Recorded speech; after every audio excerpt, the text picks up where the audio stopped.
What's going on, YouTube Gardening? It's your boy Sydney from the Naked Gardener channel. In this video we're going to show you a full August garden tour for 2020. Now let's get growing.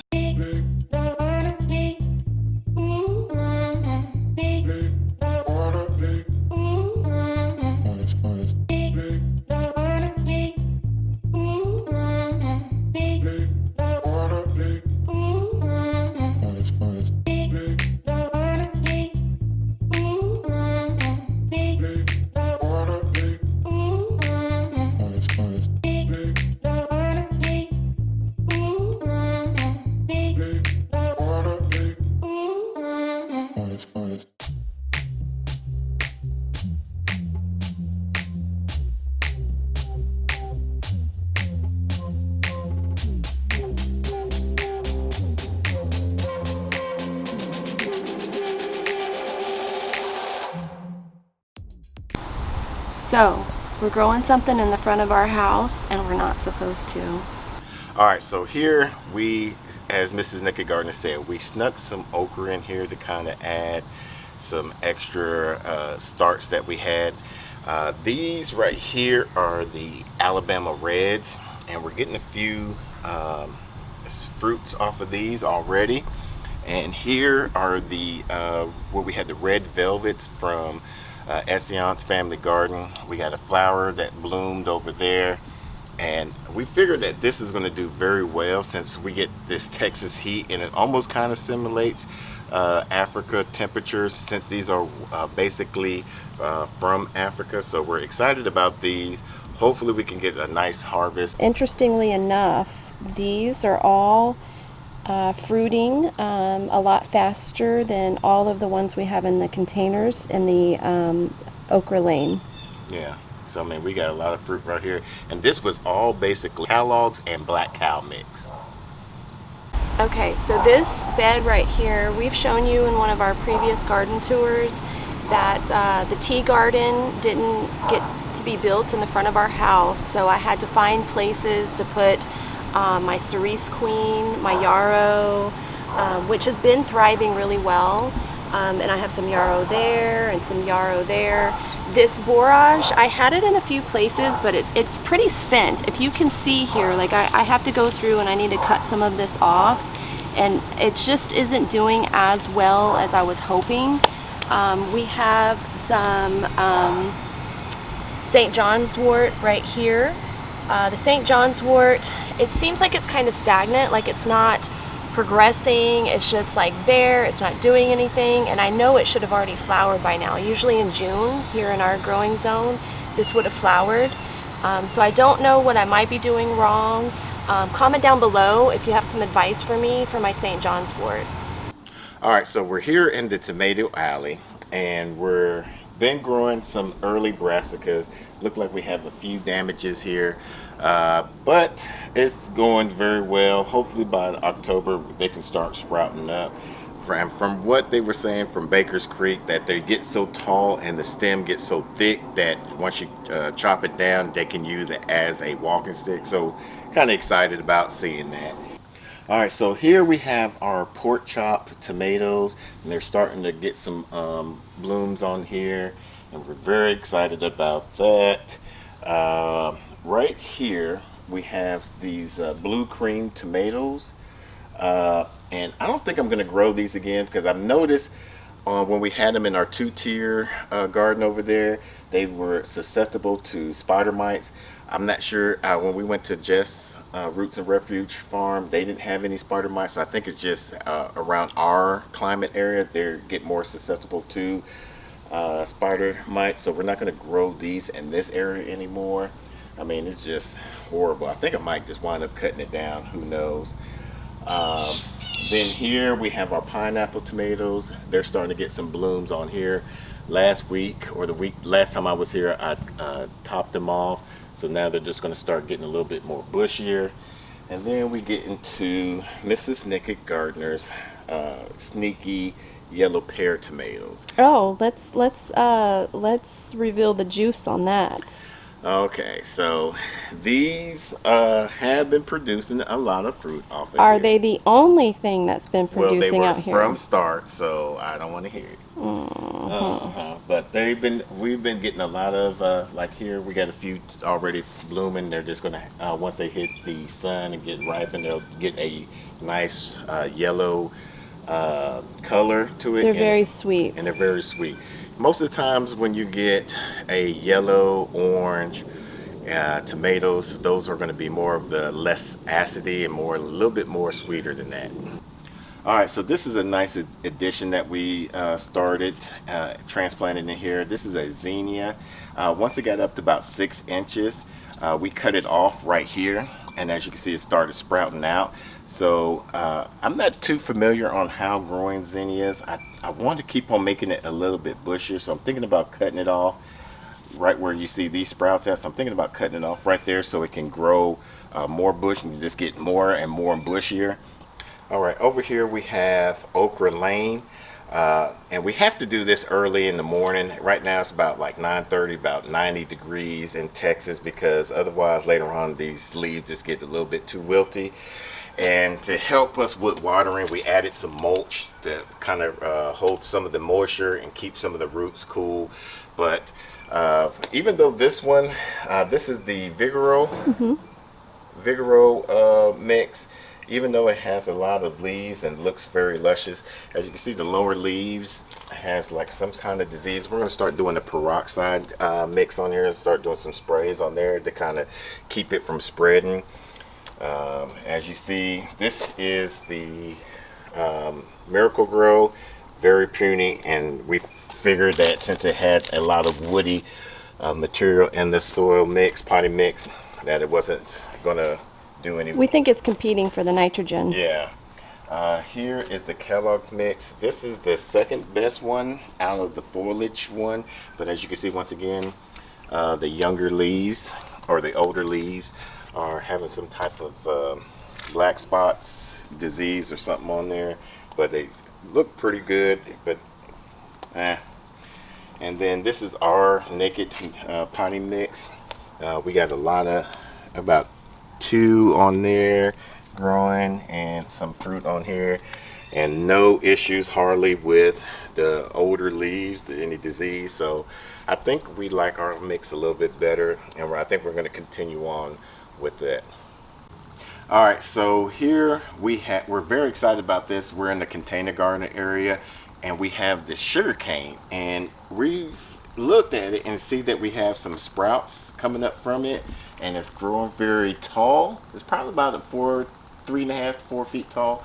Now the thing I didn't know about these is the leaves feel very itchy, and that was kind of crazy on that. We got this volunteer marigold there, so we just decided to hold that in there to help retain some of the moisture once again, because it's just getting so hot. It's supposed to be 103 degrees today. Yeah, maybe some thunderstorms. And then we're going to get some rain, so it's going to be even humid. So we decided to put some mulch on here to kind of keep our watering down just a little bit. I am eventually going to hook some water hose up to the sweet potatoes and this horseradish. Speaking of horseradish, we got this horseradish from a organic store, Asian store, and I'm very excited about this. Hopefully by the end of the fall area, looks like it got some more sprouts going up on here, along with the sweet potato that we got from, once again, Rob from Epsion's Family Garden. We'll put his channel down below. We're gonna have to do some straw bale mulching around here, because I think the regular hardwood chips are gonna be a little bit too heavy for the mulching on here, but we're gonna add some watering devices so that way these little terracotta watering things just drain out too quick with this, especially with a fabric container. So Mrs. Naked Garden wanted to try this plant right here. This is a Jicama Yam Bean, and it's mostly a lot of Hispanic and Caribbean dishes. So we're going to try this. We have a lot of Panamanian friends, and so we're going to ask them to help us out with some different type of recipes. If y'all know some recipes to use, comment down below. We'll be interested to see what type of jicama plants based meals that y'all use. All right, so we had this okra here. This was part of our peroxide experiment that we did a while back, and we had some okra on here, and we let it get a little bit too long. So we're just going to allow these just to go to seeds. We have two of them. They started out about that size 2 days ago, and then now they're this size. So we're going to allow these to go to seeds, get hard and go to seeds. We'll pluck these off so it can send that energy back down to the plant. But we're not seeing seeds at the store right Yeah, now.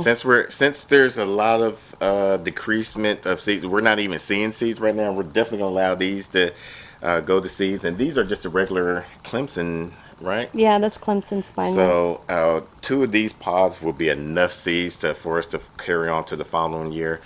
All right, so this is the Star of David, and these leaves looks very big and luscious. I think we might even could do some type of dish off of these leaves, but the okra here is just very short, stocky, and fat. These are the first time they bloomed off of here, I believe, right? No, we've had some. Oh, you've been harvesting I just some? ate those right off the. So I'm gonna try some then, since I didn't get to try any. This is a knife that we got from MT Knives. We got it at the Homestead Life Conference. As you see, it's very sharp. So let's try this out.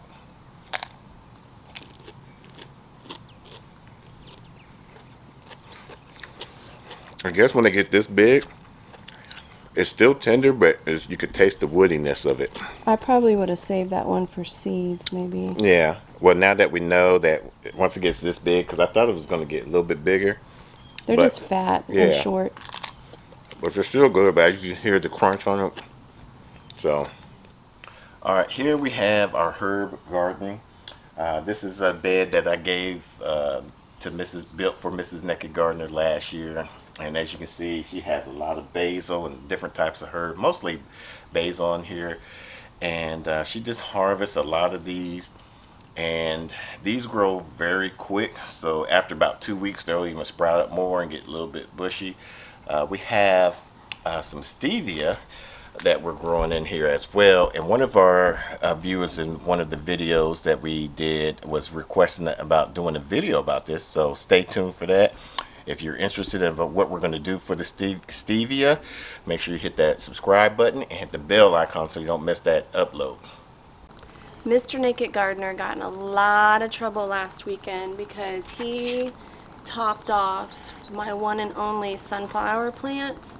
And those of you that have something you're caring for can understand the anger I might have felt. However, I will say that he's back in my good graces because I have these little sunflower buds that are happening. Like, I was so angry, I came over here and I was about to pull it up and he caught me because I was so mad. And he was like, no, there's going to be more flowers. And I didn't want to listen to him, but there's more flowers, so he's off the bad list right now. Here's our regular bed, and I kind of want to give you some pros and cons of each bed right now. What we're happy about in this bed is our dragon egg cucumber that's going on. I'm very excited. We are having a little bit of an aphid issue just on that plant and none of the others.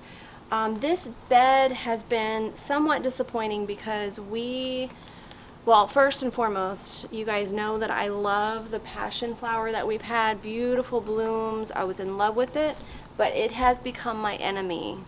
It is growing everywhere. It is vined out. I'm going to be pulling it up. So. All right, so now we're over here in our compost bed. This hasn't been thriving like we were wanting it to. However, luckily with okra, it could thrive just about in any type of soil. And over here we have our Alabama Reds.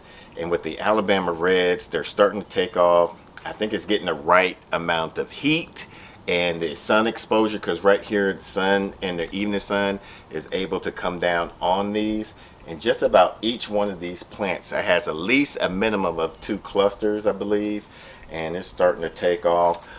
Over here, these are our gin orange. They're slowly starting to come up. They were all planted at the same time. Yeah, we're all planted and transplanted all at the same time. It's just right here, you're not getting the sunlight with the filter of the shade cloth. It's not getting a direct sun. Come about September timeframe, we'll be able to take the shade cloth off, especially with Mrs. Naked Garden wanting to get rid of the passion flowers. So we can start allowing everything in here start to thrive and take off. All right, here we have our Hugelkultur bed. This is another bed that didn't perform like we thought it would, and I think for the simple fact is the wood that we put in here first, we didn't allow it to age properly. I think you wanted to do at least 3 years of aging of the wood, so that way the wood, once you start putting the soil on top of it and watering it down, that wood be act like a sponge, so you don't have to water as much. We tried to basically put almost everything in this bed. The only thing that really has thrived is these loofahs that Mrs. Naked Gardener wanted to grow. Thanks from Robin, a Big Bear Farm or Big Bear Homestead. They told her about the loofahs and how easy and prolific that they grow. So we did, I think, 3 seeds on this side and this 3 seeds on that side, and just had them go up on this trellis here. So far, we just have this one loofah, and she is excited about that. All right, before we get into our worm tower bed, we're going to talk about these improved Meyer lemon trees. We put these in a container. We feed these once a week with a fertilizer, and then we do a foliager spray once a month, just to help make sure the leaves and everything stay pretty green and get the nutrients that it has. It has a lot of fruit on these. I believe once it gets towards the end of the summer, they'll start to get more plump and get more yellow, so we're excited about that. All right, so now we're in the raised beds where we have our worm tower bins in, and we last night or the day before, I transplanted the artichokes into this bed. We had it in a container for about 2 years, and when we went to Roots and Refuge Farm, Jess was saying she did the same thing. She had hers in a container for about 2 years, and then when she transplanted into the bed, all of a sudden it just started flowering. So I did that, and when I was digging up in here, it was just amazing how much worms were just on the top layer, just like, and they were huge. They was almost as big as this soaker hose. So what we're going to do is we're going to go over off into this other area by another tower and kind of just dig off probably about 2 inches of the topsoil and see if we can get some more show you how the worms are, and that way might benefit you and might convince you even to try some of these worm tower beds. Oh, there goes one right there. Look at that.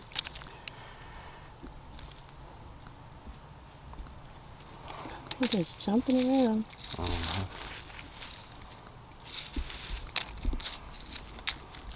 Probably more over here, yeah, because of the wetness of it. Look at that. One right there. Just all of that. Look at it. They're just jumping around. That is awesome. It's like black gold. Look at that. They're just jumping. So here we have a Black Beauty zucchini squash, and it has its first few true leaves on here. Look like something that's been chewing on it, so we're going to have to start paying attention to that. We're trying to basically get as many squashes as we can. We're going to be hitting a second wave. I think we started this back on the 7th of August, all of these squashes, and here it is, the 16th. And so almost 10-11 days, and we have a lot of sprouts coming up on these containers.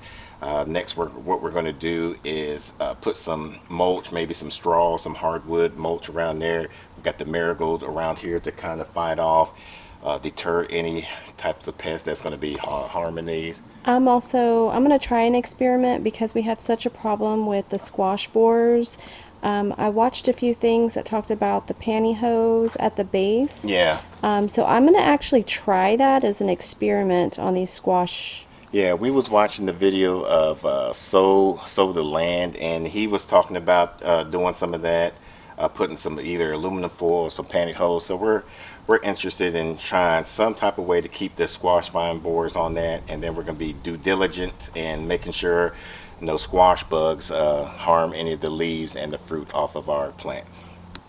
Alright, so we restarted some squashes in both of these containers, and we surrounded it with some marigolds, so that way we kind of help fight down and prevent some of the squash vine borers and the squash bugs. This here, we got some gray zucchini. Mrs. Nick and Gardner did 2 of them. We're going to see which one thrives the best once it gets its first few true leaves. And then I just propagated some marigolds and planted in there. Right there we have the squash honey boat. Not sure what that is, but Mrs. Nick and Gardner put, I think she did 2 in there as well. I'm glad you guys could join us on our garden tour here in August. We didn't show you everything we're growing. We really focused on the stuff that we're most excited about. I mean, it's Texas, it's hot, we're having a hard time, we haven't had rain. So we really just wanted to show you where we're at this month. Now, we do these at least once a month. However, we're not always on YouTube. We do do a lot of updates on our Instagram page. We'll put the descriptions down below. We have other playlists that you can follow along. But until the next video, let's grow together.